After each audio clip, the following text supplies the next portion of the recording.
On Friday, October 3rd, 2025, as the sun set behind the Rocca Maggiore and the air smelled of stone and must, Giulia arrived in Assisi on the school bus. She had come from L'Aquila, wearing the blue sash of the Abruzzo delegation, an olive-shaped pin on her jacket, and carrying a notebook her religion teacher had given her titled Peace, Fraternity, Dialogue. It wasn't a holiday with schools closed, she'd been told. It was a civil day that demanded presence, not absence. She had taken it as an invitation. All 16:30, in Piazza del Comune, the mayor of Assisi and the president of Umbria greeted the delegation of the Abruzzo. There were banners, gonfalons, the scent of good oil wafting from the shiny jars. Giulia shook hands with her grandfather Raffaele, who had come up with them to revisit the gesture my father made in '54, he said. Oil is a yes that burns slowly. She jotted the phrase down in her notebook. All 18I at the Porzioncola. Of St. Mary of the Angels, the song of the first vespers of the transit, he climbed the white walls like a ladder of light. The friars recounted the night Francis wanted to give up his spirit where he had received grace.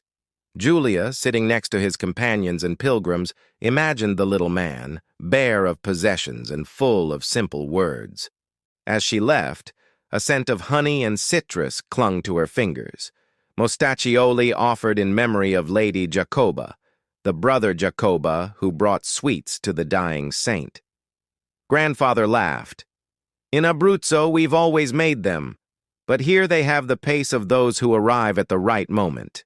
In the sacristy, passing by, they showed her a monstrance just arrived from Guardiagrele, thin filigree, a reference to the miracle of they launch engraved in the light of the metal. It's a gift from Abruzzo to the Porzioncola, a friar explained in a voice as low as a caress. Later, on the bus to the hotel, the teacher mentioned the Canticle of the Creatures and said that year they were commemorating its 8th century. It's a praise that never grows old, Giulia wrote. Then she added, tomorrow, lamp. The October 4th, Saturday, the city woke up with the bells. At the top of the hill, in front of the town hall, the authorities gathered at 08:30, tricolor sashes, pectoral crosses, scarves, uniforms. The mayor of L'Aquila clutched a vial of oil as if it were a child's hand. The school children held small signs with the words of the law they had studied. Day of peace, fraternity, and dialogue. There was no general closure, but there was movement. Classes on trips, families, elderly people slowly climbing up. Procession he left towards the Basilica of San Francesco, a river of slow steps and slowly taken photographs. Inside the upper church, everyone is 10 furor, misgur. Camillo Cibotti, Bishop of Isernia Venafro and Trevento, presided with a sober gesture. The light from the stained glass windows fell on the nave like deep, transparent water. Giulia felt small and energetic. Beside her, a RAI operator set up his easel, whispering into the microphone. On air soon. Let's keep our faces on. Departure 10:55. She texted her mother, turn on Rai 1. When the time came for the lighting of the votive lamp of the municipalities of Italy, the mayor of L'Aquila came forward. The oil of the Abruzzo, slipping into the lamp, seemed like a vein reaching the heart. The grandfather murmured something in dialect. Giulia thought she heard the word return. In that slow gesture, the offering region of that year, 21 years after the last time, was returned to common memory. Not a favor, but an ancient brotherhood between stone and wind. All 11:30 from the lower square, they began the messages. He spoke the Minister General of the Conventuals, spoke the President of the Abruzzo region, a representative of the government, voices that resonated among the loggias and rolled down, up to the steps where the children played at counting the sculpted doves. They spoke of peace and care for creation, words that to Giulia did not seem like slogans but assignments. He wrote, "Brotherhood is putting oil in the lamp of others." During a break, a friar accompanied the class to see the restorations that Abruzzo had financed. 2 works that were breathing new life. "Restoration is like confession," he said. "You dust off the paint, put the right color back on, then you promise not to mess up again." Grandpa nodded. "And you return home with more light than before." That afternoon, Assisi was a constant hustle and bustle. In the square, volunteers were handing out bottles of water and maps. In the shops, pilgrims were looking for a wooden towel to carry on their dashboard. From the windows, drapes. From the courtyards, voices. The teacher led them along the decumanus up to the lower church. Giotto told his story with colors that smelled of earth. Julia, in front of the embrace with the leper, felt that the world is all a question of shortened distances. Late in the afternoon, sitting on the wall overlooking the valley, Julia and her grandfather shared a sandwich and a last mustacciolo.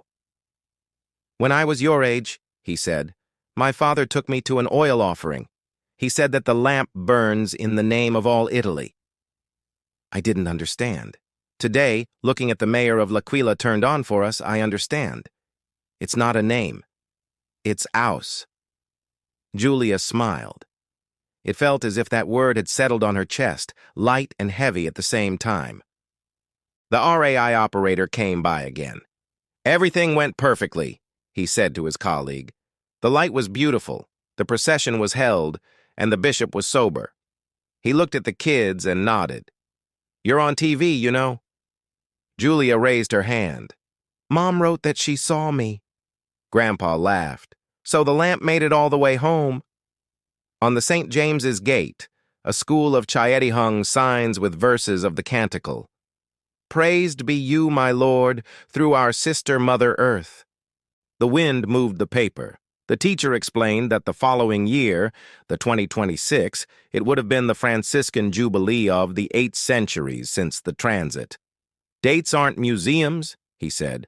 "They're streets." Julia heard the sentence and wrote it next to a flame drawing. "Streets need lamps."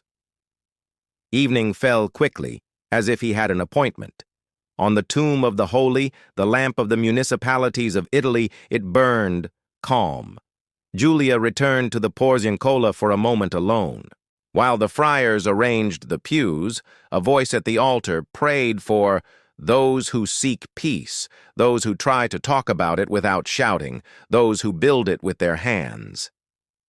She thought about how one begins, perhaps by apologizing, perhaps by thanking, perhaps by sharing a loaf of bread and a drizzle of olive oil. As she was leaving, her grandfather put a little bag in her hand. Inside, 3 olive. "To be planted on the balcony," she said. "They won't bear fruit here, but they'll remind you that oil isn't born in church. It's born of toil and patience." Julia nodded. She looked into the darkness beyond the square.